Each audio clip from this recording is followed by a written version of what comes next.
This is Mounika. Welcome to our channel the power of women. ఇంకా నా ఛానల్ని subscribe చేసుకున్నట్లయితే సబ్స్క్రైబ్ చేసుకోండి. పక్కనే ఉన్న బెల్ ఐకాన్ని టచ్ చేసినట్లయితే నేను చేసే ప్రతి వీడియో నోటిఫికేషన్ మీకు వస్తుంది. ఇవాళ నేను హాటు బొబ్బట్టు అంటే ఆలు భక్షాన్ని నేను చూయించబోతున్నాను. జనరల్గా అందరూ కూడా స్వీట్తో చేసుకుంటారు. నేను ఇవాళ డిఫరెంట్గా ఉంటుందని చెప్పేసి ఆలు బొబ్బట్టు అంటే ఆలు భక్షాన్ని చూయించబోతున్నాను. దానికి కావాల్సిన పదార్థాలు పేనీ రవ్వ, కొన్ని చోట్ల ఓలిగ రవ్వ అని కూడా అంటారు, మైదా. ఇన్ కేస్ మనకు ఈ పేనీ రవ్వ దొరకలేదు అంటే కరాచీ నూకను కూడా యూస్ చేసుకోవచ్చు. కొద్దిగా మైదా, ఉప్పు, కరివేపాకు, కొత్తిమీర. ఆలు భక్షానికి కావాల్సిన మెయిన్ ఇంగ్రీడియంట్ వచ్చేసి ఆలు, పొటాటో, పచ్చిమిర్చి. ఈ ఇంగ్రీడియంట్స్తో ఆలు భక్షాన్ని ఎలా తయారు చేసుకోవాలో చూద్దాం. ఫస్ట్ మనము పిండిని రెడీ చేసుకుందాము. దానికి మనము పేనీ రవ్వను నేను 2 గ్లాసులు యూస్ చేస్తున్నాను. 2 గ్లాసుల పేనీ రవ్వకు మనకు 1/4 కప్ అంటే 1/4 గ్లాసు మైదాను యూస్ చేస్తున్నాను. మనకు రవ్వ క్వాంటిటీ అనేది ఎక్కువగా ఉండాలి. పిండి క్వాంటిటీ అంటే మైదా పిండి అనేది చాలా తక్కువగా యూస్ చేస్తున్నాను. మైదా పిండి ఇష్టం లేదు అనుకుంటే మనము కొద్దిగా గోధుమ పిండిని వేసుకోవచ్చు. అలాగే కొద్దిగా సాల్ట్ను కూడా వేసేసుకొని నేను చపాతీ పిండిలాగా కలిపేసుకుంటున్నాను. మనం చపాతీ పిండి కంటే ఇంకొంచెం లూజ్గానే కలుపుకోవాలి. ఎందుకంటే ఇది రవ్వ కాబట్టి రవ్వ పీల్చుకునేసి మనకి తర్వాత కొంచెం గట్టిగా అయిపోతుంది. అందుకోసం నేను కొంచెం అణుగ్గానే కలుపుకున్నాను.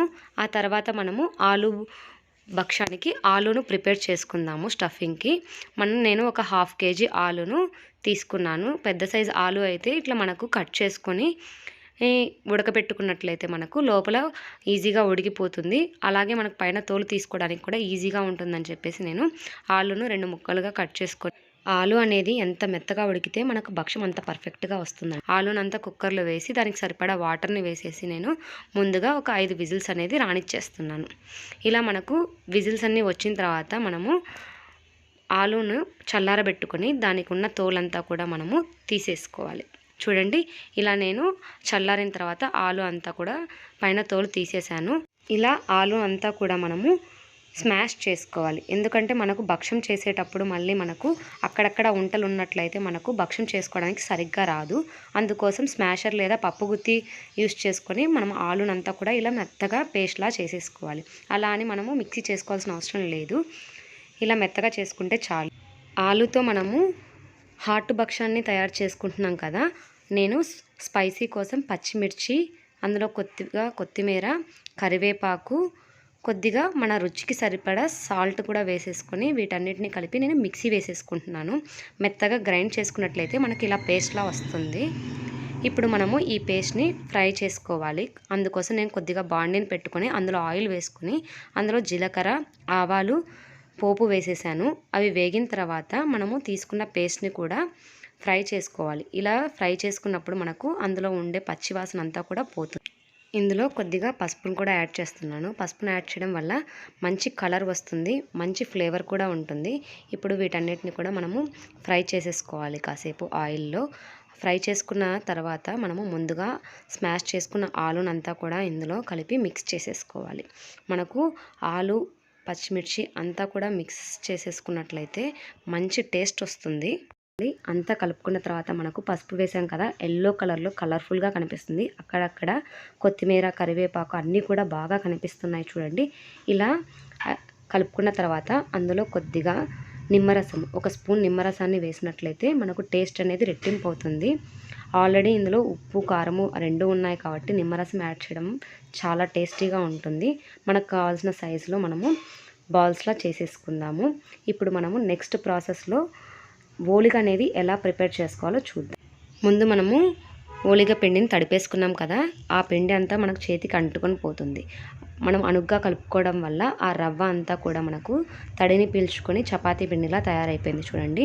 ఇందులో కొద్దిగా నూనె వేసుకుంటున్నాను నేను. ఇప్పుడు నూనె వేసుకోవడం వల్ల మనకు చేతికి అస్సలు అంటుకోదు. అంటుకోవడమే కాకుండా మనకు భక్షం చేసుకోవడానికి కూడా చాలా ఈజీగా ఉంటుంది.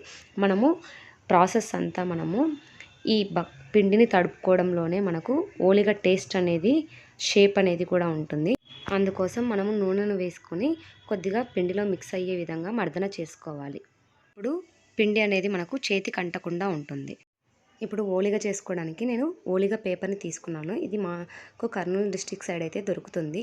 లేదు దొరకదు అనుకుంటే మనకు బుక్ షాప్స్లో మనకు బుక్స్ పైన కవర్ వేసుకుంటాం కదా, దాన్ని కూడా యూస్ చేసుకోవచ్చు. ఇప్పుడు నేను కొద్దిగా పిండిని తీసుకున్నాను, నిమ్మకాయ సైజ్ అంత పిండిని తీసుకొని ఇందులో మనం ముందుగా రెడీ చేసుకున్న ఆలు స్టఫింగ్ని మనము దీంట్లో పెట్టేసుకొని దీన్ని చుట్టూ కూడా స్ప్రెడ్ చేసేసుకోవాలి. చూడండి, నేను ఇలా బయటికి కనిపించకుండా మొత్తం పిండితో కవర్ చేసేస్తున్నాను. ఇప్పుడు మనము కొద్దిగా నూనె రాసుకొని ఆ పేపర్కి ఈ బాల్ని కూడా కొద్దిగా మనము లైట్గా ప్రెజర్ లేకుండా ప్రెస్ చేసుకోవాలి. దీనిపైన మనము ఒక ప్లాస్టిక్ షీట్ని నేను పెట్టుకునేసి జస్ట్ మనము ఫింగర్స్తో నేను స్ప్రెడ్ చేసేసుకుంటున్నాను. మనకు చపాతీ కర్ర, పూరీ మేకర్ ఎటువంటిది అవసరం లేకుండా జస్ట్ ఫింగర్స్తో మనము బొబ్బట్టు ఈజీగా చేసుకోవచ్చు. చూడండి, ఇలా 3 ఫింగర్స్తో మనము బొబ్బట్టు అనేది ఈజీగా చేస్తున్నాను. చూడండి, జస్ట్ స్ప్రెడ్ చేస్తున్నాను. నిదానంగా లైట్గా ప్రెజర్ లేకుండా స్ప్రెడ్ చేసినట్లయితే మనకు బొబ్బట్టు అనేది చాలా బాగా వస్తుంది. నేను చూపించిన ప్రాసెస్లో చేసినట్లయితే ఫస్ట్ టైం చేసినా కూడా మనకు బొబ్బట్టు అనేది పర్ఫెక్ట్గా వస్తుంది. చూడండి, మనకు బొబ్బట్టు అనేది వేడి వేడి పెన్నం మీద నేను వేసుకుని 2 పక్కల కూడా గోల్డెన్ కలర్లోకి వచ్చేంత వరకు నేను వేడి చేసేసుకుంటున్నాను. ఇలా 2 పక్కల కాల్చుకున్నట్లయితే మనకు టేస్టీ బొబ్బట్టు అనేది రెడీ అయిపోతుంది. చాలామంది పిల్లలు కూడా మనకి కర్రీ అనేది సపరేట్గా తినాలి అంటే చపాతీస్లోకి వాటికి తినరు. ఇలా మనము హాట్ బొబ్బట్టు చేసి పెట్టినట్లయితే సపరేట్గా మనకు కర్రీ కూడా తినరు అనే ఇబ్బంది ఉండదు. దీంట్లో అన్నీ ఉంటాయి కాబట్టి ఈజీగా తినేస్తారు. ఎంతో టేస్టీ బొబ్బట్టు రెడీ అయిపోయింది. ఇన్ కేస్ మనకు కావాలి అంటే నెయ్యితో సర్వ్ చేసుకొని తింటే చాలండి. ఎంతో tasty bobbattu ready. In case నా వీడియో మీకు నచ్చినట్లయితే లైక్ చేయండి, షేర్ చేయండి, సబ్స్క్రైబ్ చేసుకోండి.